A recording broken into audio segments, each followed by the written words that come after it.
Punjab Kings উড়ছে, আর যে ডানায় ভর করে আছে তার নাম প্রফ সিমরান সিং। ধারাবাহিকতা, স্বভাবজাত গুণ আর আগ্রাসন যার শক্তি, এই দুয়ের মিশেলে পাঞ্জাবের টপ অর্ডার একাই আগলে রেখেছেন। রাজস্থান রয়্যালসের বিপক্ষেও ব্যতিক্রম হলো না তার। ইন্ডিয়ান প্রিমিয়ার লিগের মঞ্চটাকে আপন করে নিয়েছেন। প্রফ সিমরান নামবেন, রান করবেন, আর এই ধারার পুনরাবৃত্তি চলবে প্রতিদিন। এর বাইরে যেন কিছুই নেই, এই সত্য অস্বীকার করার কেউ নেই।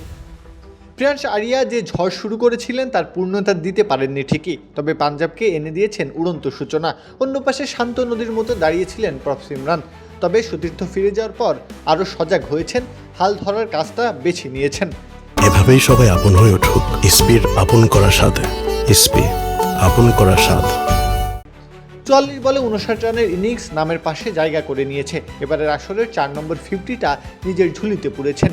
এর আগের ম্যাচেই দিল্লির বিপক্ষে রেকর্ড জয়ের পেছনের ৭৬ রানের অবদান ছিল তার। মাঝের একটা ডাক বাদ দিলে ৫ ম্যাচের মধ্যে ৪টাতেই 50 এসেছে। এ আসরের ৮ ম্যাচ খেলে ইতিমধ্যেই তুলে নিয়েছেন ৩৪৬ রান, গড় প্রায় ৫৭। ওপেনিংয়ে এমন ফর্ম আর ধারাবাহিকতা পাঞ্জাবের আকাশ রেখেছে মেঘমুক্ত। অতন্দ্র প্রহরীর বেশে চুপিসারে আগলে রেখেছেন পাঞ্জাব কিংসকে। প্রত্যহ কাব্য, খেলা ৭১।